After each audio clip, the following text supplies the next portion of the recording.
This is going to be a quick review of transformation of trig functions, and we're just going to use the sine of x to visualize all of this. Something simple. We're also going to use this format, and we're going to see what each one of these letters does, A, B, C, and D, starting with the letter A that controls the amplitude of your graph. So the amplitude measures the peak of your trig function, your maximum value. So if you look at this sine of x, the maximum value is currently 1. What if we put a number in the front of sine of x like 2? As you can see, that stretches your graph out vertically, and now my peak, my maximum value, is higher too. If I make that higher, then it's going to stretch it out even further. And if I make it into a fraction like a half, it makes my graph flat. So you can see that my maximum value in the black graph is only a half.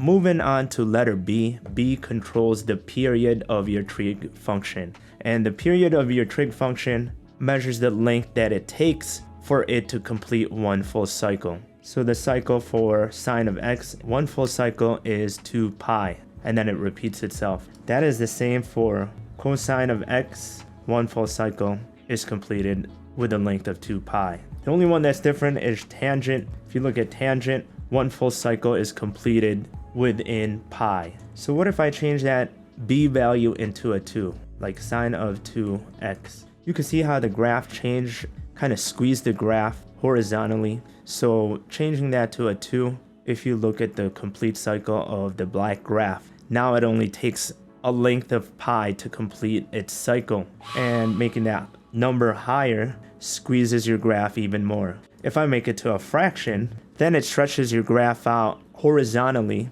So now one complete cycle takes a period of 4 pi before it starts to repeat itself. So that's what letter B does. Moving on to letter C. C is going to be a shift either to the left or right. So let's say I put -1 like that. As you can see, from red to black, everything shifted to the right by 1 unit. So if I change that to a -2, then everything moves by 2 units. Positive number shifts it to the left. So as you can see here, everything shifted to the left by 1 unit. And the last letter, letter D, that is also a shift. So this is if it's not inside the parentheses, that is going to be a shift either upwards or downwards. So let's say I put +2, then my whole graph shifted 2 units. If I put -3, everything shifted down 3 units. So play around with that. I'm using Desmos right now to figure all this out. And if you are going to use Desmos, make sure that you change your setting on the x-axis and change it to radian mode. Change where it says step right here to pi. Hope that was a good review. Peace out.